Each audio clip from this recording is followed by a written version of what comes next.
Thank you very much, Nigel. That's a very tough introduction to follow, and I fear that I'll instantly disappoint as soon as I start speaking. But the one thing that I'm grateful for that I get to speak before Agnes, because I don't think with all those credentials, I don't think what I have to say will be heard much after Agnes speaks. So thank you again. It's again another wonderful opportunity for me to join you, and thanks very much for the invite to join the institute on this particular occasion. I wish I would be there in person. I say from a very dark, rainy London, but I will make time very soon. So I think the topic that we're looking at here today is massively important, but it's worth me just kind of giving a bit of context as to how I sit here and why this is a topic of particular interest to me. So, as Nigel said in the introduction, I'm a lawyer by background. I add I'm a fully rehabilitated lawyer who has made the jump into more commercial decisions and discussions. So don't come to me for legal advice. I could actually do more on the kind of governance advisory piece as it is. Um, but in more recent years, through personal interest initially and opportunities from a career perspective that I've had, what has become a buzzword, ESG, has been very much in focus for me. And in my experience, I've been fortunate to work for global organizations that pack a punch, and that are heard in various areas of discourse, but also that are in many ways drivers of some of the challenges that the world is facing in effect. And the view that I've had is that there is a role for corporate governance to play in actually leading the change that the world actually requires, for us to champion the transition. But ESG, with a great focus on the E and S elements here, I think are the aspects that I'd like to just zero into for a moment. So I come to this discussion from a background of very recently having been with an international energy company, that's historically been focused on oil and gas production, hugely carbon intensive, and some might say has contributed to some of the challenges that we're facing, in effect. I've crossed the aisle, and I'm now on the investment side, so looking to influence many people, such as my former employer and many others, in terms of how to make that transition, in effect, be that the energy transition, any sort of social transitions that we need to undertake, and so on, and looking at the power of investment to be able to drive to drive the change that's effectively required. I speak again against the backdrop of I'm based in London in the UK, so things have been better for us, is a kind of polite way to say it. So I speak against the backdrop of an economy that's under challenge, and therefore an economy where ideas of how to reignite growth are essentially arising. And what we're starting to see, and we had this in an earlier discussion today, what we're starting to see is ESG, as it has been conflated and known, is becoming one of the probably easier, more convenient areas through which organizations can actually say, well, now's not really the time for us to be focused on this. Our focus is on growth. Our focus is on bottom line or top line, depending on how you want to look at it. And the discussion we have here today is actually one of the areas of focus that we need to have. I think it's a fantastic idea to drive towards a circular economy. And I look forward to the discussion that we will have here today, which will drive through some of the points here. Now, I'm one of those who's starting to sway away from ESG as a conflated concept into sustainability, in effect. And I think a circular economy is one of many different areas or aspects of sustainability that we need to look at. And I think sustainability is a good word that encapsulates all that ESG is trying to achieve. So what we're trying to achieve is a sustainable environment for generations beyond us, sustainable social policies and arrangements for people beyond us, and governance that underpins and drives long-term value creation in a sustainable way, as opposed to short-term focus.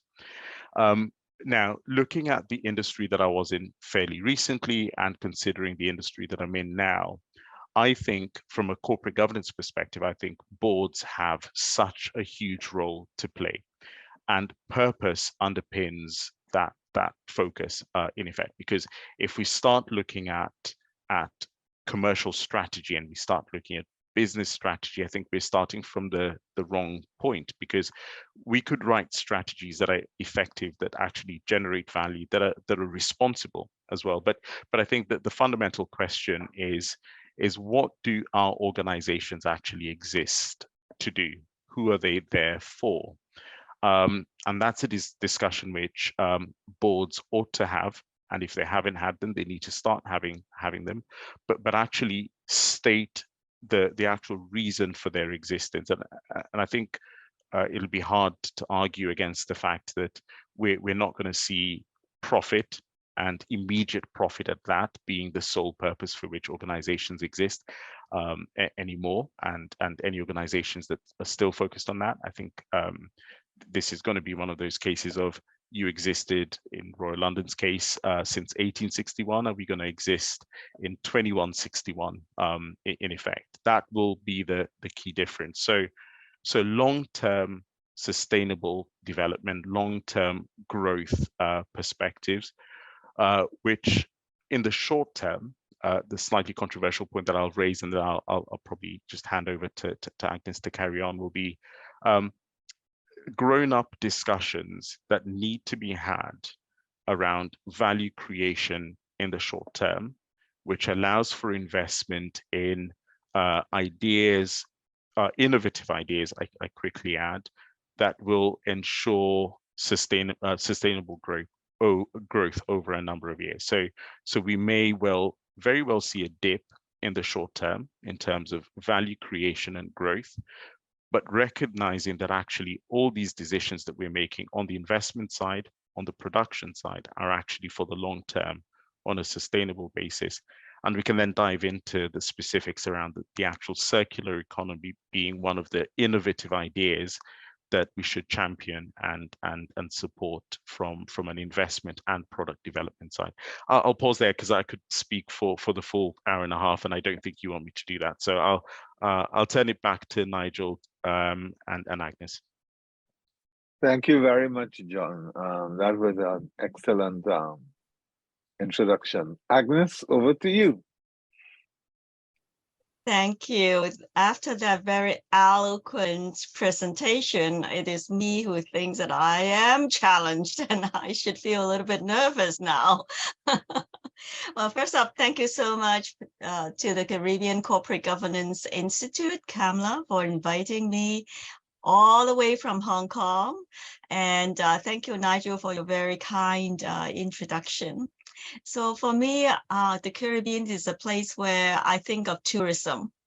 I really didn't think about oil and gas until Nigel alerted me that his country actually has an economic driver from oil and gas, which we learned that because of the trend of decarbonization, in less than 10 years, or maybe 15, I was told from a report that 85% of the fossil fuels will remain in the ground and not extracted and not turned into revenue. So that's very serious. That's really stranded assets, right? So that will impact the economy. As to tourism, we all know that the melting glaciers, the doomsday glaciers in Antarctica, if it melts, will possibly cause sea level rise by 61 centimeters. That's 2 feet. And also all the glaciers behind it may get it sea level rise up to 16 feet in US terms. So that's very serious. And in Asia, we already see a lot of displacement in the Philippines because of that sea level rise and severe weather. This year, we saw severe weather events in over 500, maybe close to 1,000 of the small unreported events. We know how in Asia, Pakistan is being severely affected by the floods, 30 million people severely affected. And so all these things are happening. And we're thinking, wow, the world is already warming at 1.15 degrees Celsius. And we are, according to United Nations Energy Program's report, moving towards a 2.4 to 2.8 degrees Celsius warmed world soon, sooner than we expect. That is going to cause a lot of hazards to the insurance industry, to people in the pension industry, to the investment industry as well. And not to mention all these people whose lives are being affected so much. Whilst the funding, green finance that is supposed to come, 150 something trillion being promised in COP26. Now there seems to be hesitation as to whether or not those funding will commit as much as they said to net zero. And so we're thinking, so what are we supposed to do? As John said, as corporate leaders, board directors in the private sector, whether we are in listed companies or in private companies, we have a role to play. Like John said, we have to think about the purpose of our existence. Why are we here for, and who are we here for? Like John alluded to. So doing business is really taking risks. So whether I'm in Hong Kong selling congee or selling food on the street, Nigel, as you lived here for 5 years, selling food on the street, I'm actually taking risks as well in doing that business. But I'm taking risks for our shareholders, our stakeholders. Stakeholders are people in the community that our business will affect. And we have to understand that whatever resources we take now in taking this risk to generate a profit should be for the long term, like John has said. So it's not something that we are now going to take and make and dispose anymore. We need to go to the thinking of, let's rethink this, let's regenerate, let's recover, reduce, reuse, recycle, and repurpose. And there has been some of my friends who said, well, in going to the future, leaders who are not embracing circular economy, rethinking, reduce, reuse, recover, recycle, repurpose, they should be replaced. So I'll just stop here and we'll just hand it back to you, Nigel.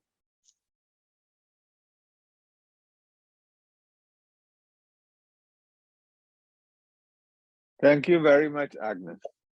I see, I mean, the more I read about circular economy and hear about the various words associated with the circular economy, it seems to be focus on the R's: recycle, repair, recover, reuse, and repurpose.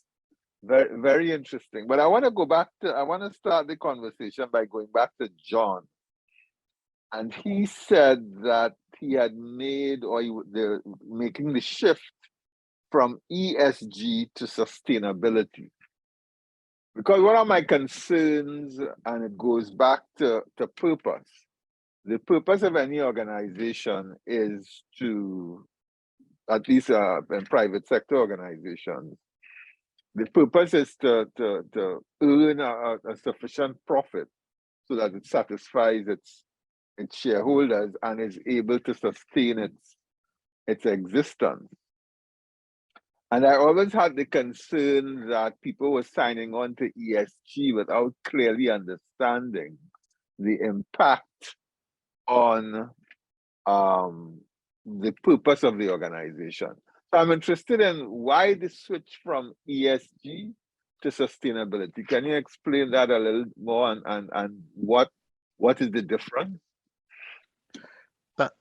Thanks, Nigel. And I actually think that this the transition that we're starting to see that many will acknowledge is happening. Some will debate whether it's right or wrong. In effect, I see it as a natural progression of the ESG debate. I think the ESG debate was absolutely critical for us to have globally. I don't think we're finished yet, because I think we're starting to see convergence around ESG criteria and convergence around the different elements of criteria that would fall under environmental factors, social factors, governance factors that people would tend to look for or look out for. But sustainability, I think, starts to encapsulate all of this as to why are we actually doing this, in effect? What is the purpose of all of the different criteria? Because you could actually have a focus on ticking a box and meeting every single one of those criteria, but you actually don't do it through the spirit of the organization itself. But looking at it as a sustainability point, I think sustainability could be seen as sustainability for now, which is generate wealth and value for shareholders who rightly have skin in the game, have invested their capital, and expect a return. And in this regard, I'm not even just kind of looking at ultra net worth, high net worth individuals. I'm actually looking at the pension funds of this world that in effect manage the pensions of the elderly in society, people who've worked hard and saved hard all their lives. I'm actually thinking at value creation to ensure that those incomes are secured.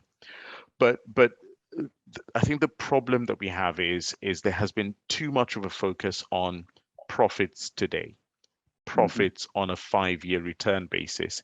Investment appraisals will be focused on payback periods and so on. So the natural metrics that help us gauge performance against ESG criteria, I think, are wired more towards short-termism as opposed to looking at things for the long term, which is why I think a move towards looking at this from a sustainability point of view means that we'll be looking at it from a point of view of how sustainable is this for the long term, for the stakeholders of the organization. And that includes shareholders, customers, the societies in which these organizations operate, and looking at it from a long-term basis and having grown up engagement and dialogue with these different stakeholders and actually say, well, there might be a short-term diminution of value. There might be what perceives to be a drop. The profits warnings of years gone by might increase because people are actually investing more.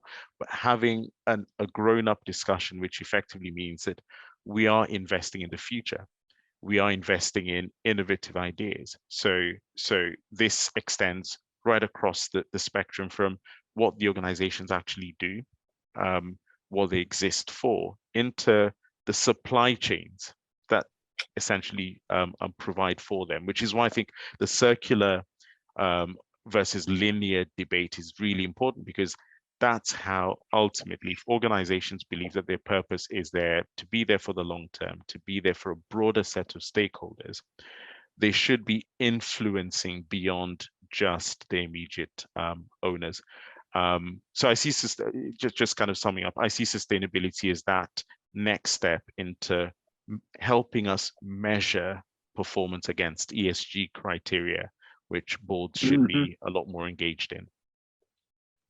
Thank you. So Agnes, you are an ESG judge and an expert review panel member of the MTR Sustainability Report. As a judge, what do you look for, and what makes somebody stand out in your estimation? And I'm asking because I want to give some guidance to the participants here today as to where they should be focused, where they should focus their efforts, because we can't do everything. We have to prioritize. So I would like your perspective given your experience and in this particular sphere. Thank you. So following on John's train of thought, sustainability is for the long term.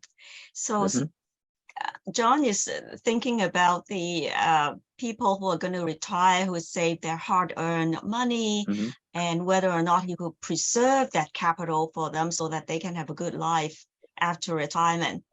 For me, I'm more thinking about my grandson. He's 2.5 years old. He doesn't have a voice.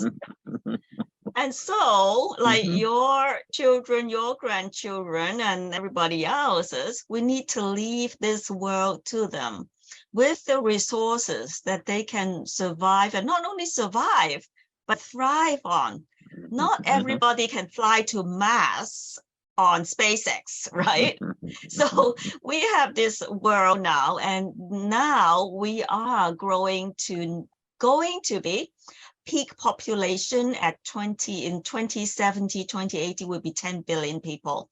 Currently, we already need more than 1.5 Earths to sustain our livelihood. So when I think of sustainability, as John says, it's a broader scope, much bigger than ESG. ESG are just 3 pillars for corporate leaders to think about, so that when they position and craft their strategies and the policies, they can box them into something like, oh, this is an E policy, oh, this is an S policy, and this is a governance code.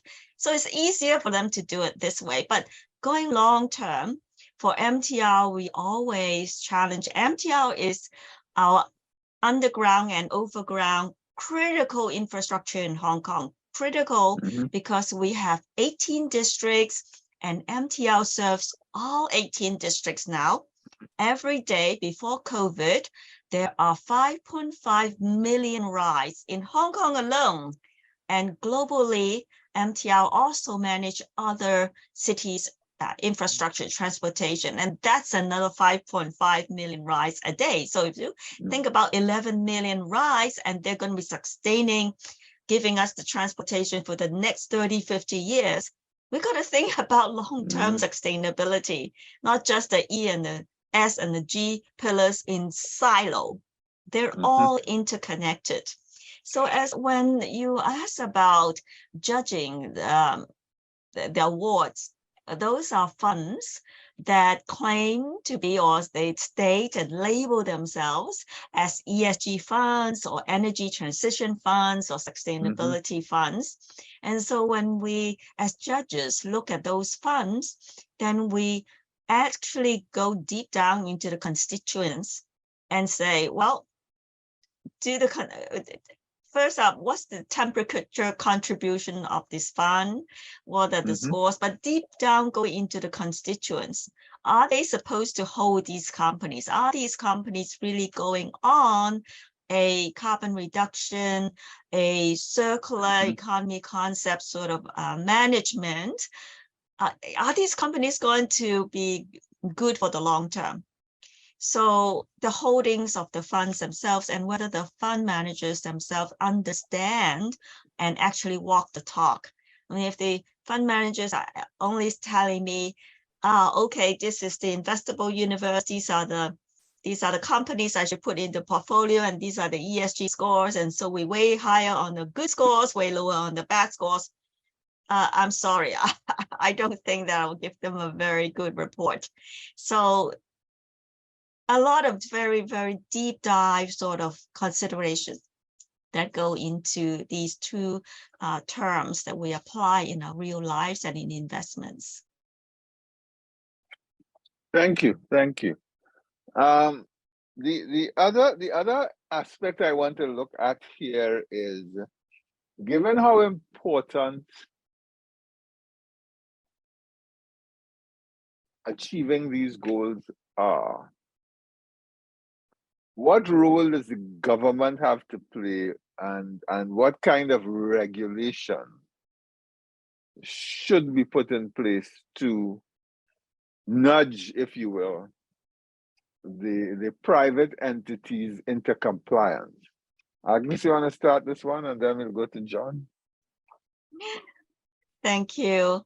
So the government, the policymakers and the regulators really have a very critical role to play, because if they don't tell us what kind of standard that they would expect from the private sector, what sort of support that they're going to give to the private sector. It's not just sticks, regulations, right? It's sticks and carrots. Give us the incentives, give us the direction. What's the government going to do? Such as in Hong Kong, we have government supports to in issuing green bonds, and the green bond issuers who finance the green projects can get reimbursement on the cost of issuing the green bonds. These are incentives, and some governments may give tax incentives to companies that have programs that invest into green projects, renewable energy, and so on.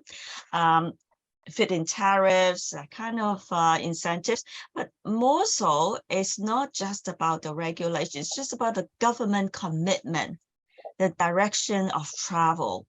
So taking, for example, Singapore government, whom I admire greatly in the Asia region, whether it's North Asia or South Asia, the entire Asia, I think Singapore government really is committed, and they do a lot. Of a very small nation, island nation, they have a population something around 5 million. We have 7 in Hong Kong. We're always trying to compete between Hong Kong and Singapore, as you know, Nigel. But Singapore in COP26, Singapore Minister Grace Fu, I believe her name, Minister of Environment, she participated and she nudged all the parties into adopting Article 6. And what is that? Article 6 is something to lay the groundwork in terms of government direction and support for voluntary carbon credits market. Now, if we don't have that, if we only have the compliance market, it's not going to cover all the emissions of the world. As for example, the EU has this ETS, which is emissions trading system, which started in 2005 and now is in the 4th phase. They cover a good part of the emissions, but not all. South Korea covers 75%. China now has the national ETS, which covers only 40% of emissions. Now, without voluntary carbon markets, it's not going to, help the entire world to trade carbon offsets and credits and decarbonize. Of course, we know that carbon offsets and credits should be the last thing a corporate want to do, because they really want to reduce their own carbon emissions first, do the very best, and then for hard to abate industries, they go to buy the credits. So Singapore also has done really a lot in the green economy, circular economy. They have allotted a huge area to recycle EV batteries. Imagine in the future, by 2035, Hong Kong will not have any ICE cars anymore. Internal combustion vehicles anymore. We will have EVs, and so are the other nations. So where do all the batteries go? The batteries can be polluting the soil, right? So Singapore already has that. They have a big project in water reclamation, giving fresh water to the nation, because Singapore buys the water from Malaysia. We, Hong Kong, we buy our water from China, the Guangdong province. So we're not self-sustainable. We have to think of alternative methods and recycle and reuse. So Singapore is doing a great deal on that one. I think I'll stop right here and pass it to John. Thank you very much. John, over to you. Yeah, no, that's a fantastic tip in terms of the actual overall framework, which as Agnes says is high. One, just listening to that, it's a highly complex area, and working closely with boards, I share some of the challenge or the daunting feeling that can actually creep into the boardroom when you look at the actual scale of what needs to be achieved. But as Agnes has actually shown, this is an imperative. This is again that long-term sustainability point that we need to think of. But I kind of step back. I know I've said I'm kind of moving on from ESG, but I'm kind of going back into ESG a bit, looking at the whole principle around. They give us criteria. So in the investment space, there's a drive to establish the criteria through which you can actually then say, we will evaluate an investment proposition and say that, yes, that's a great E standard, and MCSI and others are coming up with different sort of rating mechanisms where you can get anything from the great to people who just need to, organizations that need to do a lot better.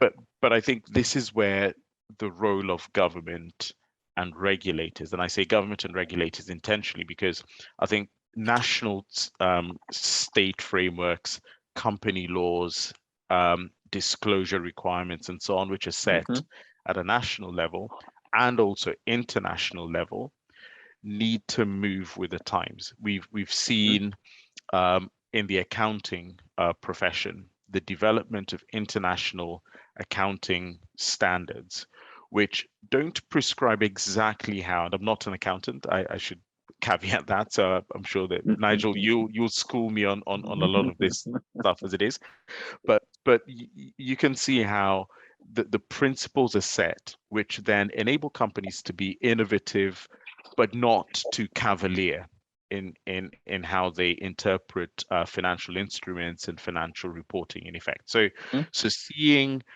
a growth of harmonized global approaches around how the criteria evaluated will provide a bit more help to stewards of organizations that are looking after stuff for the long term, because it's very easy to say we're doing this stuff, which is really great, and somebody says something slightly different, and then you start thinking, well, how do you compare? How do you know that you're actually doing really well? But also, so the governments can help create some clarity around that, and this will take time, as international accounting standards have taken time and continue to evolve. I think we have to prepare ourselves for that. But ultimately, this will require investment.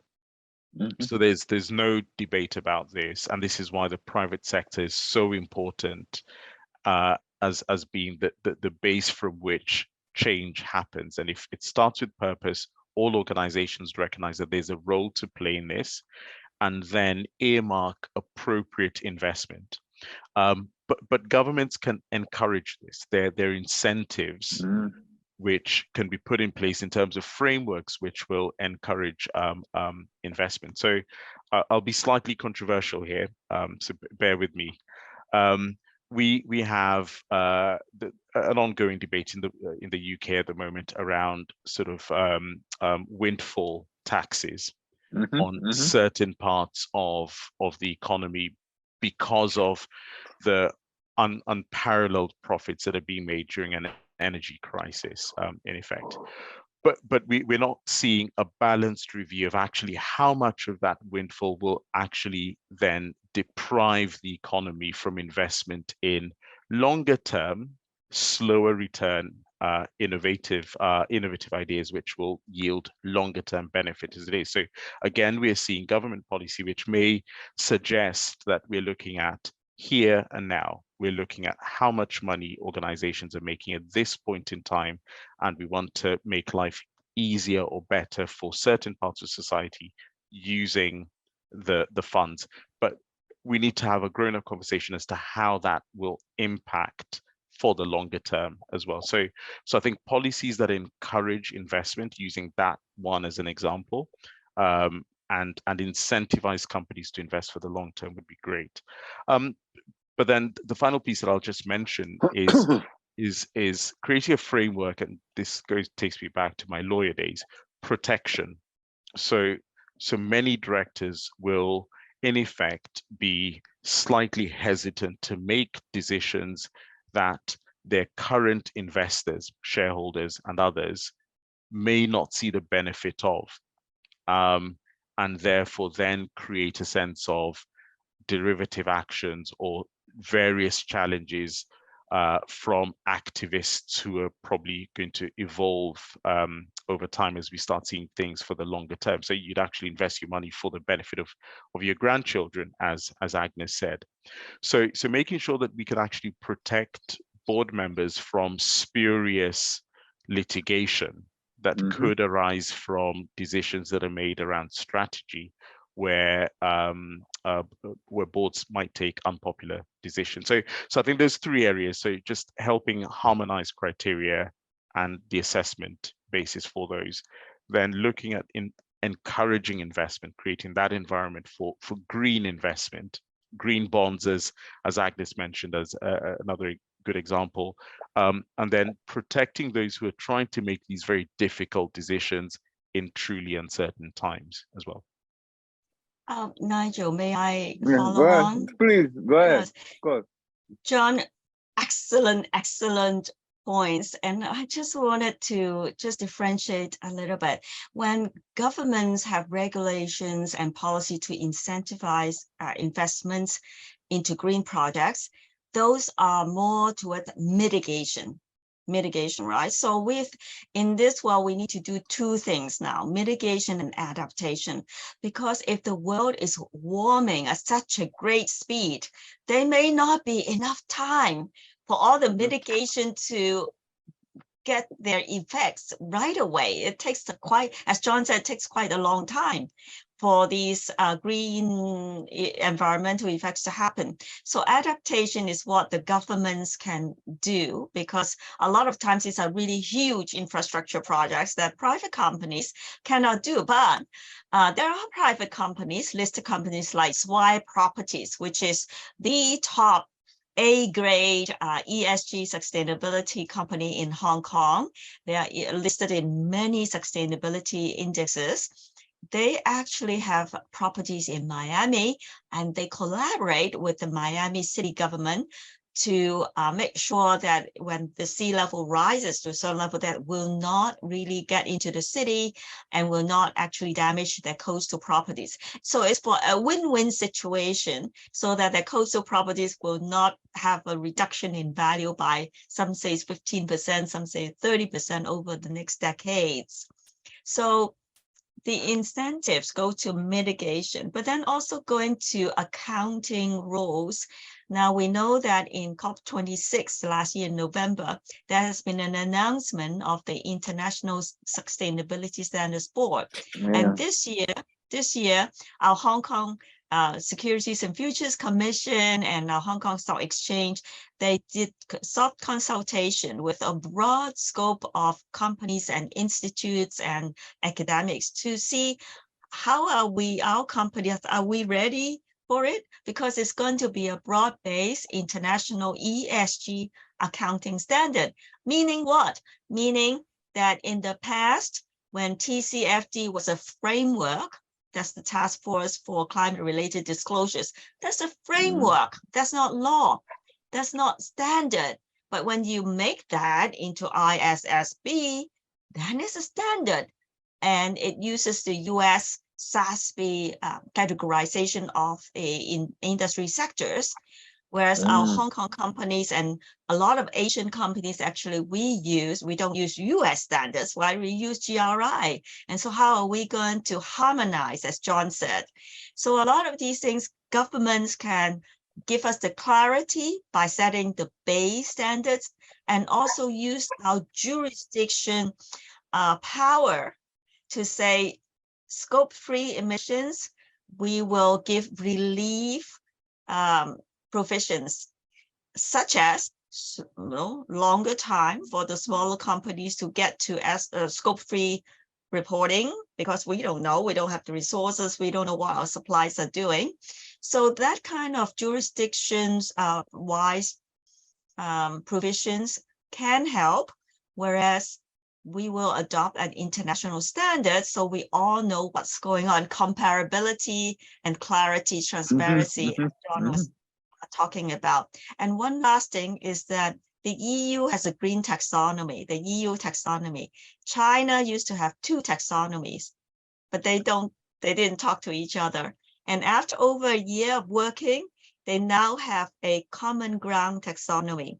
But I want to remind our audience that it is not a taxonomy in its own. It is an interpretation and a guidance of in what terms we are adopting the EU, in what circumstances we are adopting the Chinese one. So the common ground is going to be a good one for Hong Kong and for the rest of Asia for us to now come forth with our green bonds, green loans, sustainability linked bonds, notes, what have you, so that funding, capital can be channeled to the projects and the companies that really want to invest, as John said, invest into the future. Thank you very much, Agnes. As you were talking there, both you and John, I am wondering, should private sector organizations be actively working with governments and regulators so that we are on the same page from the get-go, as they would say? Because for me, the point is, people are not going to do this on their own. They need to be pushed or nudged. And it is important, therefore, that we have quality regulation, quality legislation that leads to the right outcomes. What do you think? What do you think, John? Yes, so Nigel, that's such a good, it's a great point in terms of highlighting the point around purpose. So at an organization I was at recently, that the transitioning entity from oil and gas into integrated energy with a greater focus on renewable energy vectors and so on. We had detailed discussions regarding purpose. So we're in effect going to reimagine energy, which is great, lofty ambition, which you can then say, well, okay, but why are we doing this? And ultimately, the purpose drilled down into, we will reimagine energy for ourselves as an organization, for people, for the planet, and we will aim as one of the tenets of that, aim to get to net zero. But it's easy, again, to say, yes, we'll get to net zero by just simply looking down the list of what we have and just shifting stuff off our balance sheet somewhere else into the ether, which then means that we're making it somebody else's problem to some extent. So it comes back to that true purpose. What are we here for, and how are we implementing the strategy? If the strategy is to get to net zero, individual organizations can just simply divest, can simply transfer risk elsewhere within the economy, and probably make a bit of money from that, to be honest. Again, that short-term profit kicks in, but actually at that organization, we then said, well, no, we want to go further, and we want to say that we will help the planet get there. So that's a strong commitment and a strong intent, which shows that you don't just do this because you want to meet that standard. You do this because that standard exists for the long term. It exists to help the world get there, and each organization needs to stake its claim to what it's actually going to do to help the world get there. So almost moving the discourse away from what are you going to do to get your company to net zero. It's more, what are you going to do to help the economy, the society get to net zero from there? And you can only do that by partnering with government to achieve what we've just gone through previously. Thank you. Agnes, you have any perspective? And I think we have one question, and then we could let me hear from you, and then we hear from Ulrich Miller. Go ahead, Agnes. Yes, so our companies are already partnering with the government. In Asia, a lot of the large companies, really, they actually provide a lot of feedback to governments, and during consultation, soft consultation, whatever, or even after the rules and regulations are being published, they work together with the government to to tell them that whether this is going to be workable, feasible, how difficult it is. For the large corporation, if it is for the large corporations, very difficult for them to report like scope 3 emissions. It will be even more difficult for the medium and smaller size companies. And now ISSB says that you need to have scenarios analysis. Wow, that's really terrible, because the smaller companies say, I'm going to hire a consultant and they charge me an arm and a leg, and I don't even know if these consultants know what they're doing. So it is difficult. So a lot of this conversation, work together and feedback, and also governments give a lot of incentives and room, like events. Like recently, the Hong Kong Monetary Authority, which is our pseudo central bank in Hong Kong, they gave the firm that I worked for one of the best technology awards, because we're going to apply technology to virtual assets and ESG, so that we can help these fields move forward and make it more transparent, make it easy access, make it more equitable. So coming back to the question of collaboration between private and public, the World Bank is already collaborating with very large funds. I would not want to name them, but very large European funds, and say, in order to move capital to adaptation and to transition. So some of these funds, the World Bank is taking the first loss. And then the investors of these funds are going to suffer the second after the World Bank. So in a sense, pseudo governments, transnational government bodies, finance bodies are funding these transitions. It's a public-private partnership, so that capital can get channeled to the right projects to help us grow long-term for the whole world. Thank you. Ulrich, your question or contribution? Yes, Nigel, and good afternoon, all. Again, forgive me for not putting on my camera. It's because the weather is very, very bad on this end.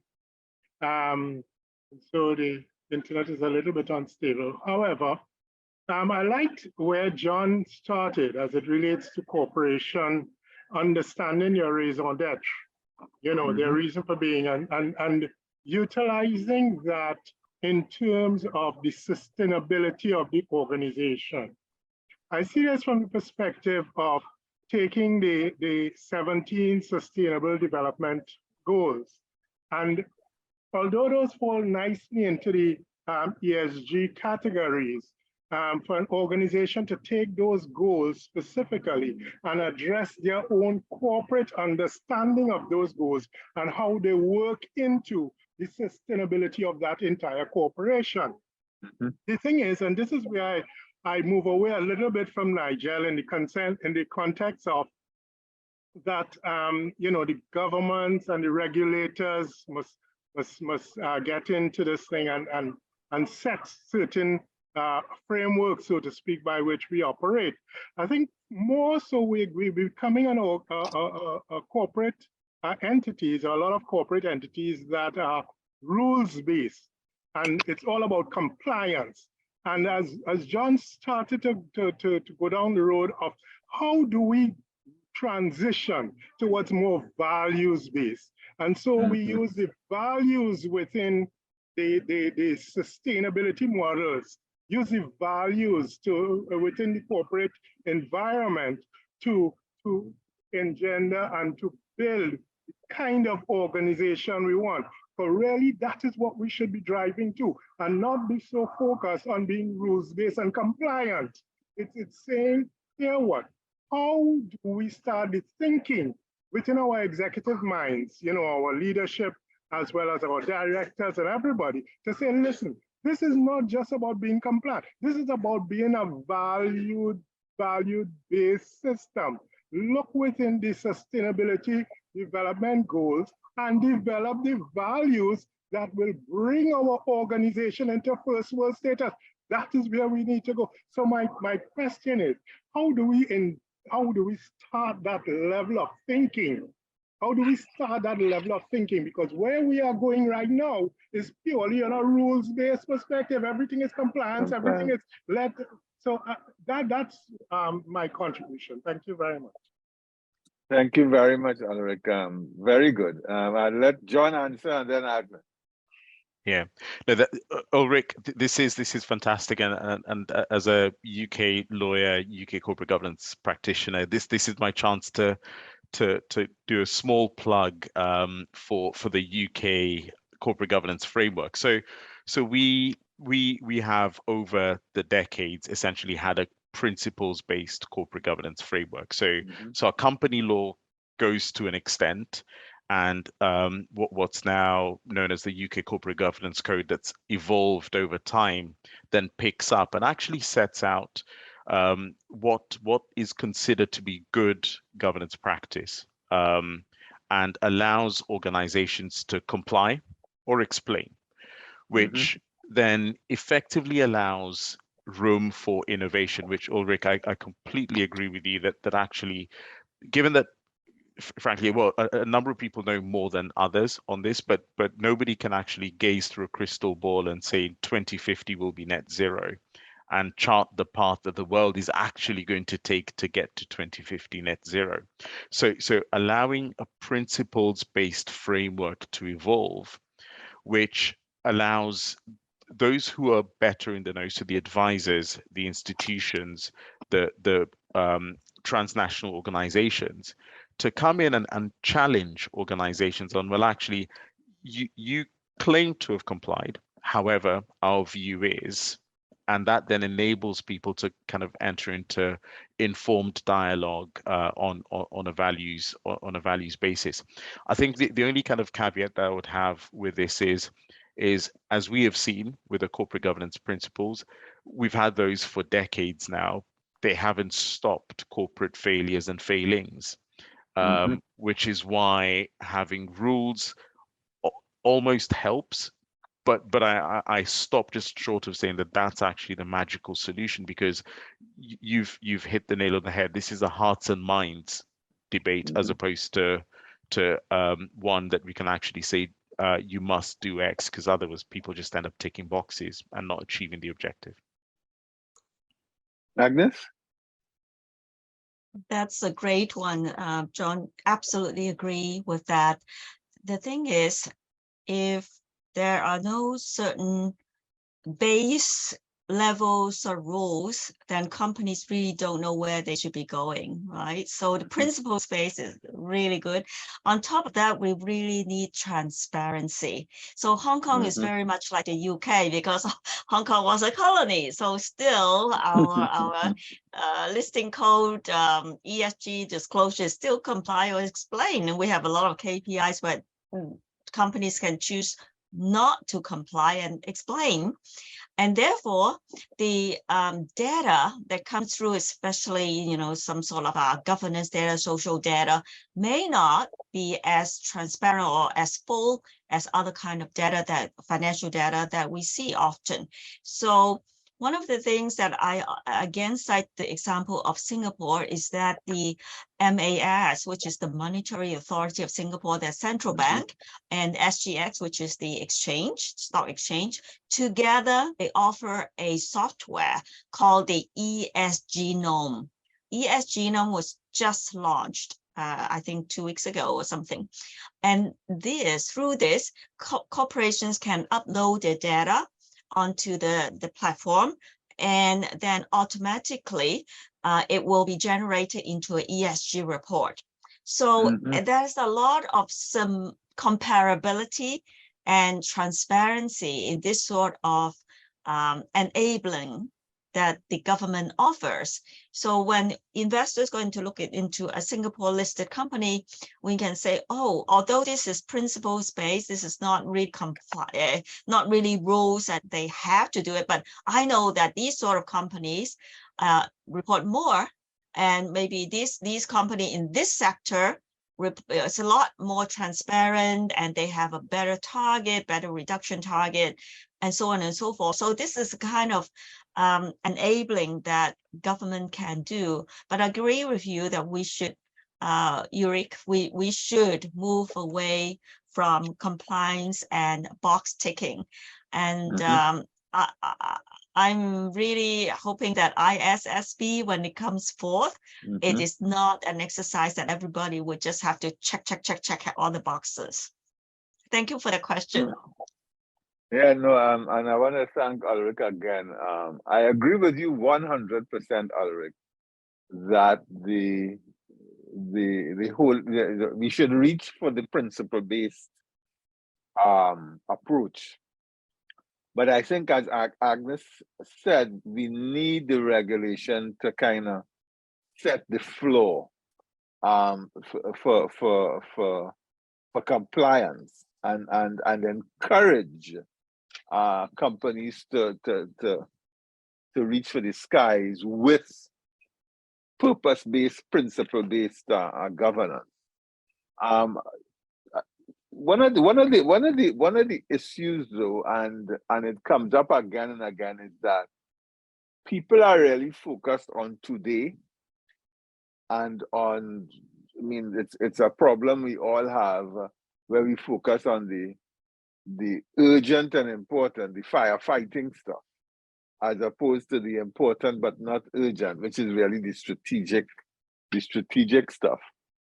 And a lot of companies have been signing up onto these net zero, very distant targets. It'll be net zero by 2040 and net zero by 2050.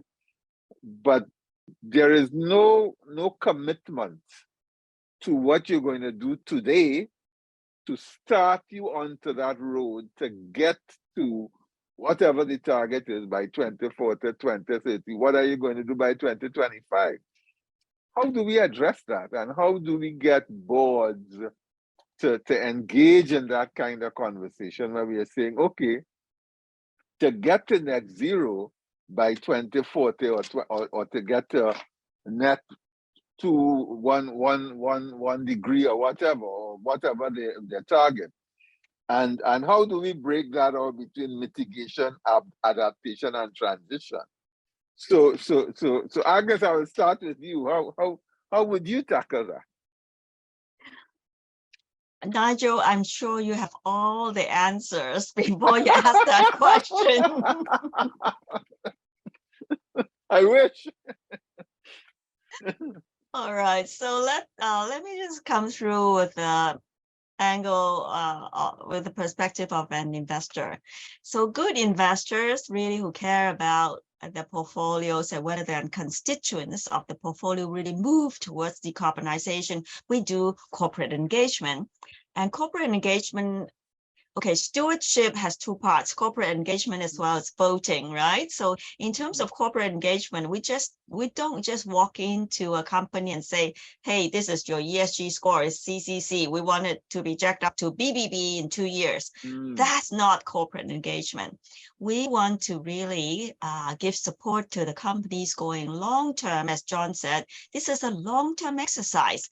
So in the long term, if a corporate has pledged net zero by 20 something, like Unilever pledged it by 2039, which is earlier than the rest of the corporates. So move from that far end to the medium term, to the near term, and what are you going to do in the next year, next 3 years, 5 years, 10 years? How do you plan to move along? What are your actual plans, your goals, your metrics, your targets, your progress? If you have shortfall, how are you going to address it? Are you having enough resources to move to really reach those targets that you pledge? If not, strategy, that's strategy. Strategy is all about where you are now to where you want to be. And along that path, there's a lot of gaps, a lot of challenges, risks and opportunities. How are you going to make those choices? I hear a lot of companies telling me, even big companies in Hong Kong, telling me, and by the way, a little bit of a plug here, Hong Kong capital markets is something between 13 to 15 times our GDP. So Warren Buffett will tell you if it is 2 times, then it's a bubble. But we've been at 13 to 15 times for years in Hong Kong. So So even big companies who are listed here were saying to me, Agnes, you know, it is very hard for us to allocate the budget, because do we pay dividend, or do we invest, like John said, or do we do look after our people?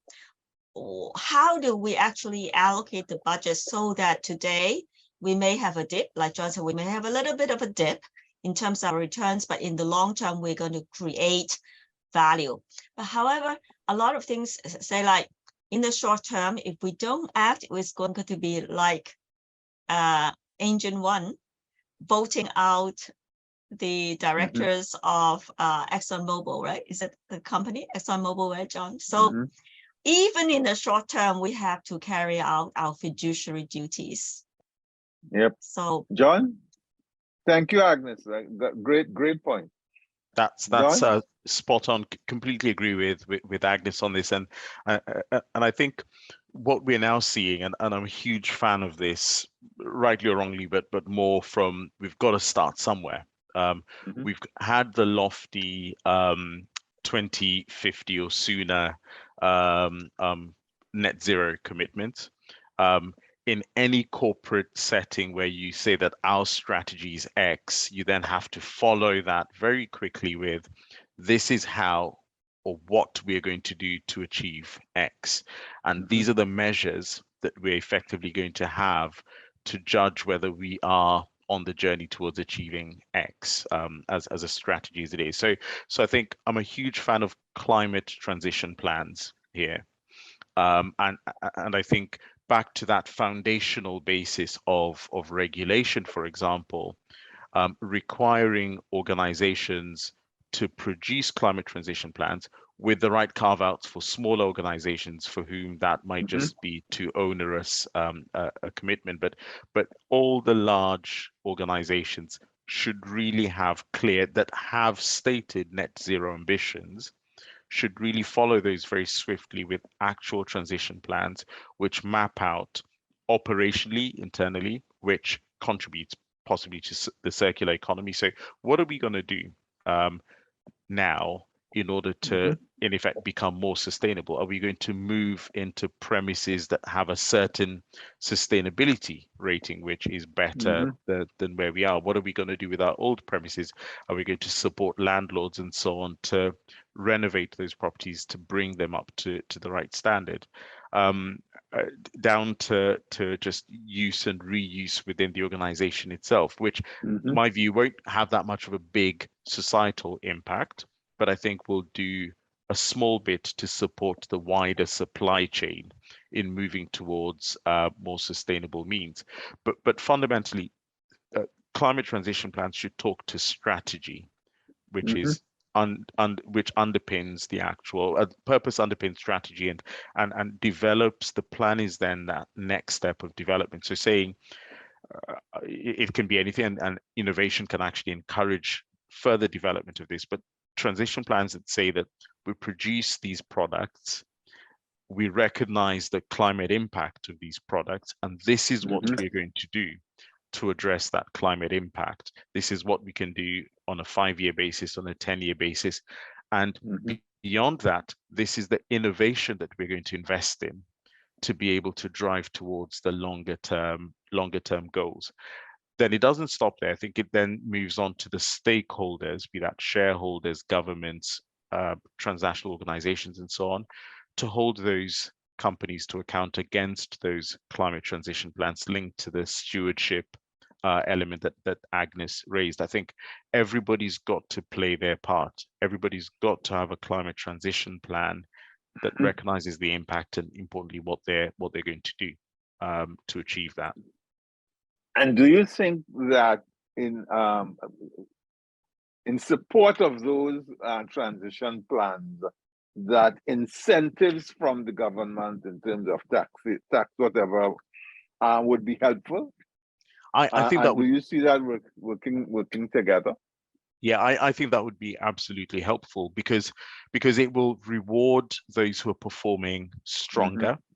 And I think that will then be an incentive to encourage people to converge on a greater denominator, because with any new regulatory change, the cynic in me will say that you will try to do the least you possibly can.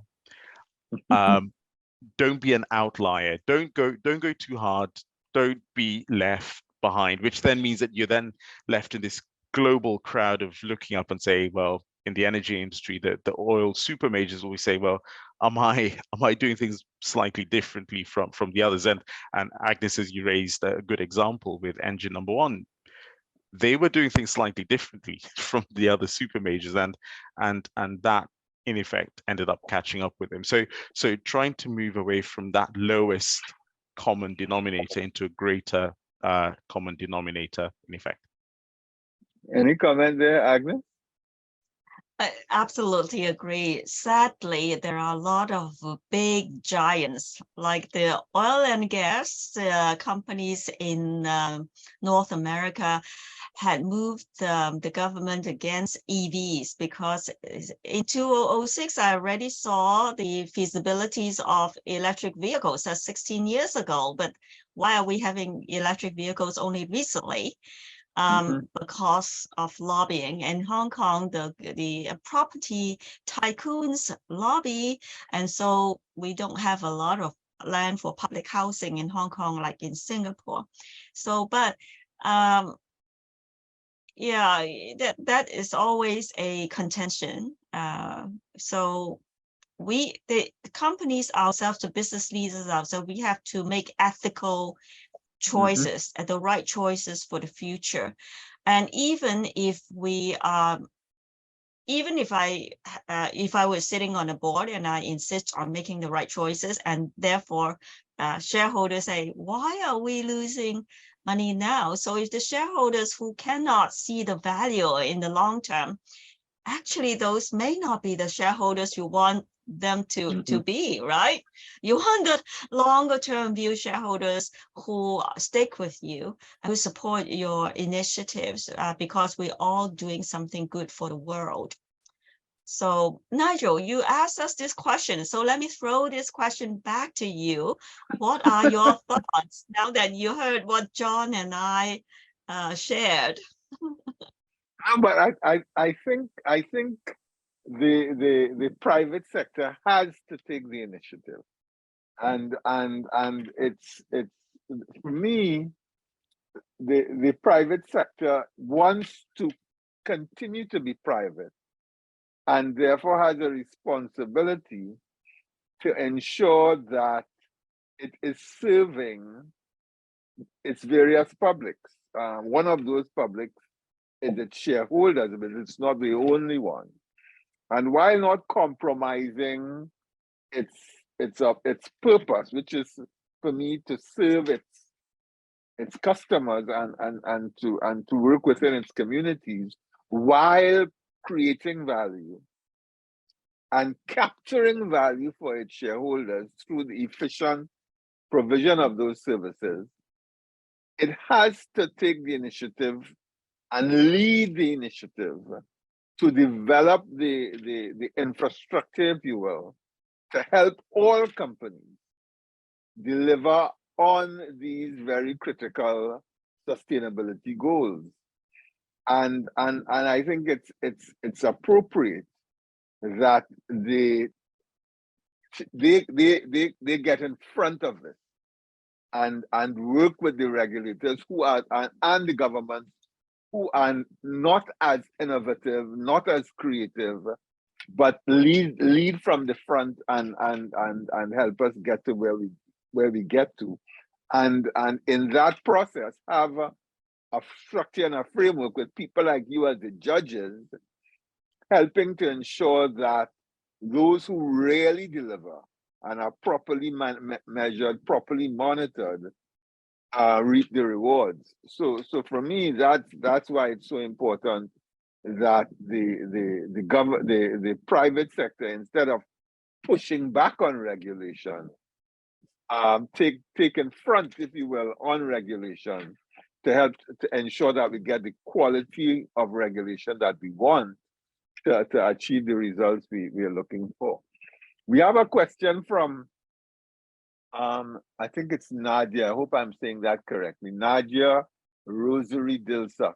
Would you say that financial institutions, not discounting the role of investors, have a large part to play in influencing companies to get on the sustainability wagon?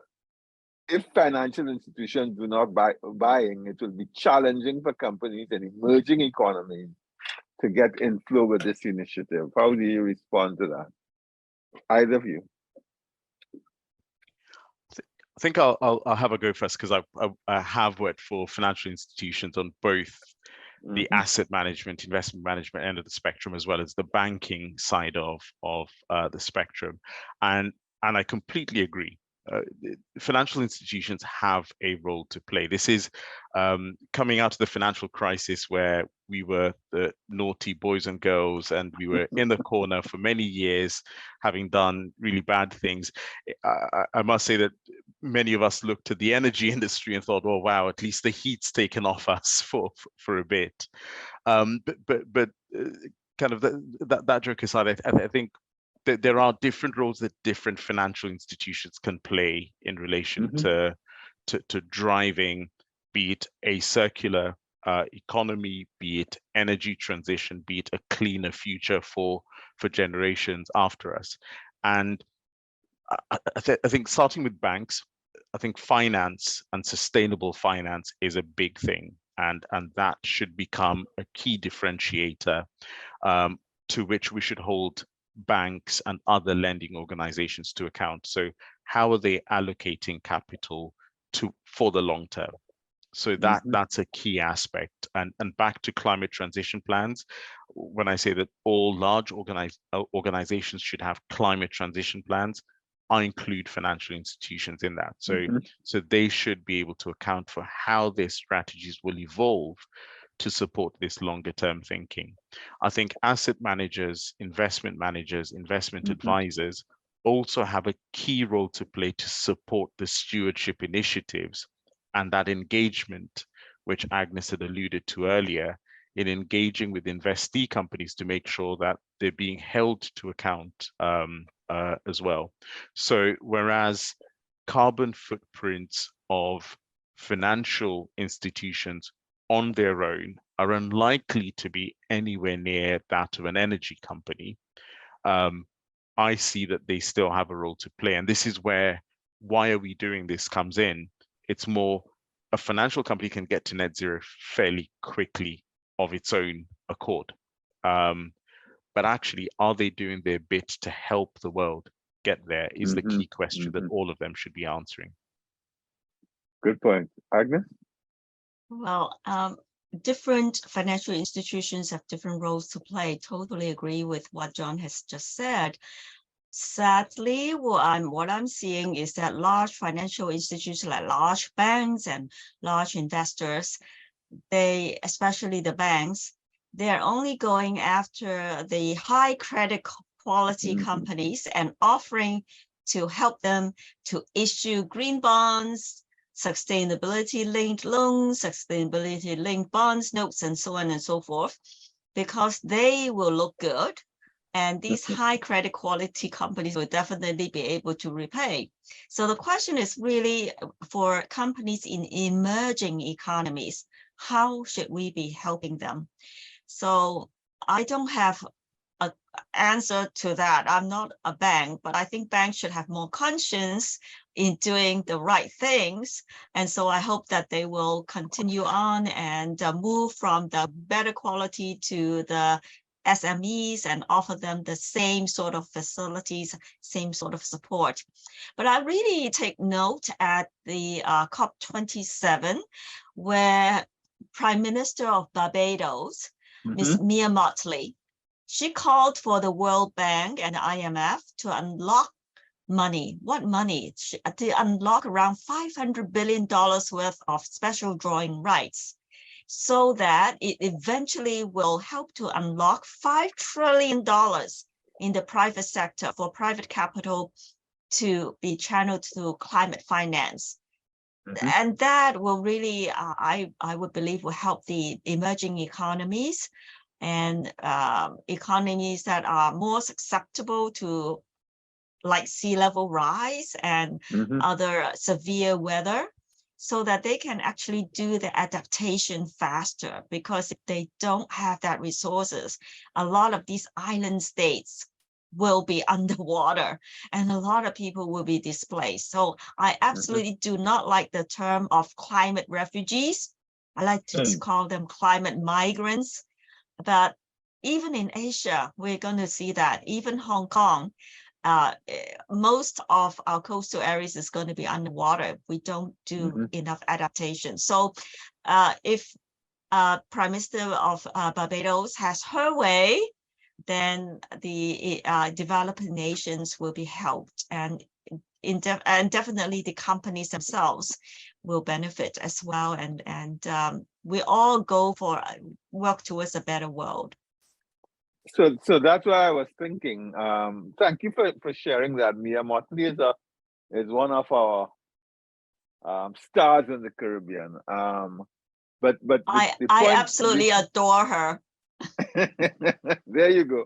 The point is that that's one way to get the profit incentivized financial institutions to take some more risk with the guarantee, if you will, or partial guarantee of these kinds of funds. So I hope that answered Nadia's question. I think we understand very clearly that various financial institutions have various roles to play. Let me just stop there and ask Professor Garrett if he had any perspective to share with us. Right, you've wrong-footed me there. Thank you. Well, first of all, thank you, John, and thank you, Agnes. I thought they were two very, very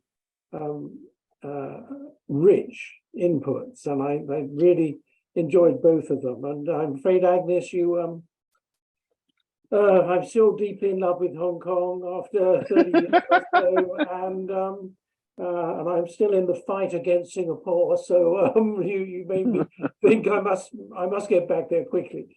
But what it's doing to me at the moment is leaving aside what has just been said, and I think what has been said is excellent. It's made me go right the way back to the beginning of what John was talking about, sustainability and growth. And I'm just questioning in my head at the moment, don't have answers. What do I mean by that? And the notion of, I'm aware that at the moment, certainly in Europe and in some other places in the world at the moment, there's quite a strong anti-growth movement. Very, very visible now. And I was puzzling about that. And I think it's partly because they see growth as essentially unrestricted growth. And the only thing that grows unrestrictedly, I believe, are cancer and COVID. And there's a whole sort of very easy alignment that then can be made with anti-growth being essentially a cancerous activity on the world. But if you think about it a bit, growth is normal. I mean, every day our hair grows, our fingernails grow. If we weren't growing, we'd be dead. So what is it? What metaphors? What measures can we begin to do that? I was brooding on that and this notion of the circular economy, and it suddenly struck me with blinding obviousness that, particularly in business, we always try to think in 2 dimensions, which is why we get 4x4 matrices everywhere. It drives you mad. Business schools thrive on them.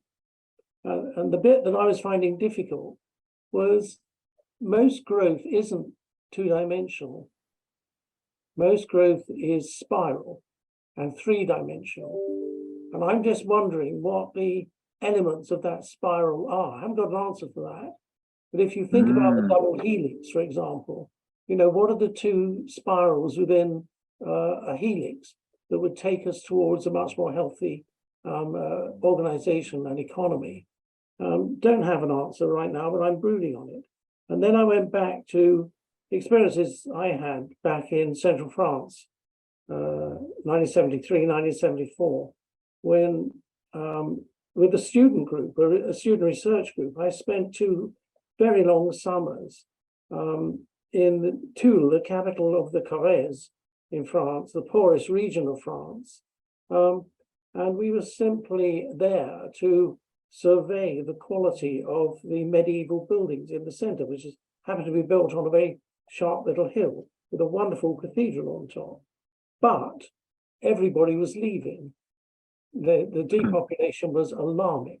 And the town council, the mayor and everybody else, had decided the only solution was to pull down the whole of the medieval part of the city and rebuild it as apartment blocks. And we did a survey and we looked at every family who lived in the center, and we were able to convince them the quality of the buildings, although medieval, were incredibly good for temperature retention, for temperature control, etc.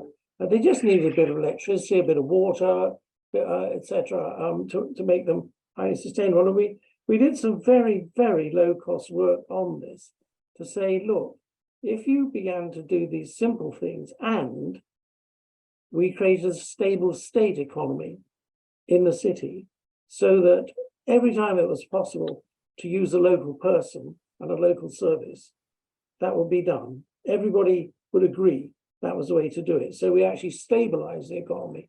We stopped people leaving, and then we began to rebuild it from there. And we rebuilt it by, first of all, completely changing the physical outlook of the town centre. So we ripped off all the old grey concrete and found medieval half timber underneath. And it suddenly became a stunningly beautiful place. Nobody who had lived there for the last 200 years knew this. And that was part of the savings. But then on top of that, we began to look at the ecological side of how do you keep the energy niches in a stable state. And again, don't have complete answers to that, but it was very interesting there. And already I think we saw that what we were doing was creating a different form of wealth than the property developers had been trying to do before when they were talking to the town council. So we were actually trying to generate, yes, financial wealth or surplus, but we were trying to also create environmental wealth and the community or social wealth. And that became very much part of what we did in 3 major towns and 1 city in the area, and which brings us all the way back circular to the 3 capitals.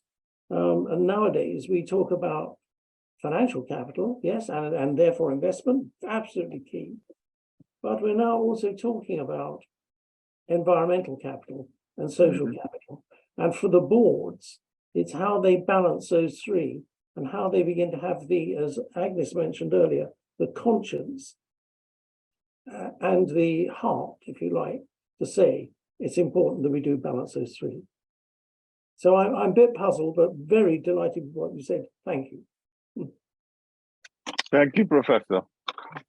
We passed our scheduled time, and I'm going to ask John. No, it has nothing to do with you, Professor. I think we could continue to go on, and John and Agnes are very, very knowledgeable and very enlightening. But I'd like to ask you both to do a short wrap up, and before I thank you profusely. I'll start with Agnes and we'll close with John. As leaders, whether public or private sector, we have our duties to ensure that our future generations have the resources to live a good life, right? And not just for the short-term profits and returns. So if we do not rethink, reuse, recycle, repurpose, all that sort of V's, we will be replaced. Thank you, John. That's fully endorse that, and I am going to steal that replaced term from you, Agnes, in the sense that it applies to boards so much who are subject to re-election every year in this part of the world. I see this as a complex, really complex area for organizations, and advising boards on this is really difficult for me, and even more difficult for board members who have to take some of the decisions that need to be taken here. But this is a long game, and I think that's the reality that we all have to embrace. And the sooner we embrace it, the quicker we will be able to converge on principles which are long-term, truly long-term, in effect.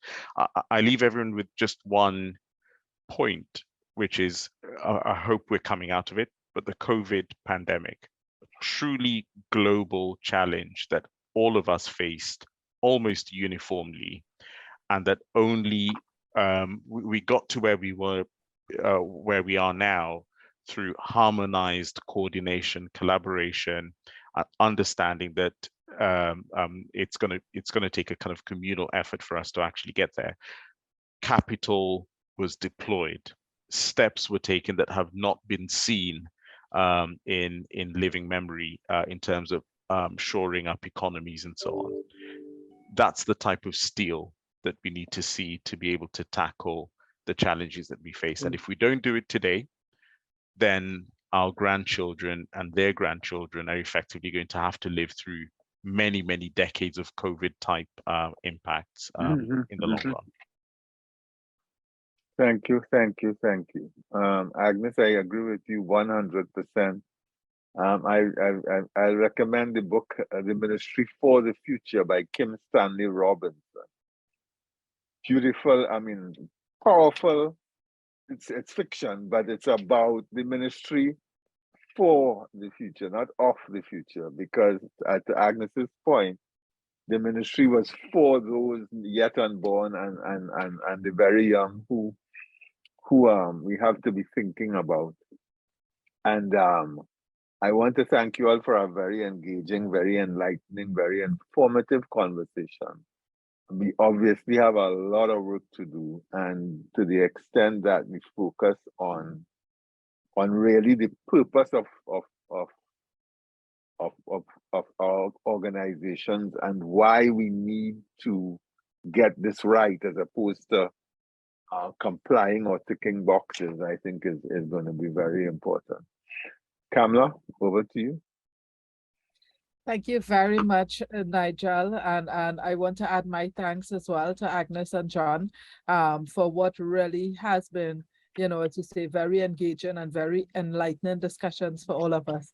And thank you to Professor Garrett as well for adding your piece at the end. Unfortunately, I missed a little bit of the discussions because my internet, and I'm in Vancouver, just as Ulrich, and so I kept losing connectivity a few times. But really and truly, I couldn't have asked for more, coming out of this day one of our two-day global conference here at the Caribbean Corporate Governance Institute. I want to thank all of our participants for also being with us from early this morning. As Ileana said in the panel, in the discussion that just went, these discussions challenge us to think differently every day. But we do need to have the conversation around, so what exactly does that mean in terms of how we need to change our thinking? And I'm so grateful to persons like Agnes and John, and our chairman, Nigel, and of course, Professor Garrett, for sharing a lot of their experience and knowledge with us to guide how our boards will be addressing these issues as we move forward.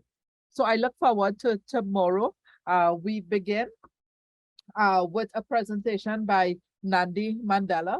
Nandi has already sent me her draft for tomorrow, so I can promise you that she has quite a lot to say in terms of sustainability issues in South Africa as well.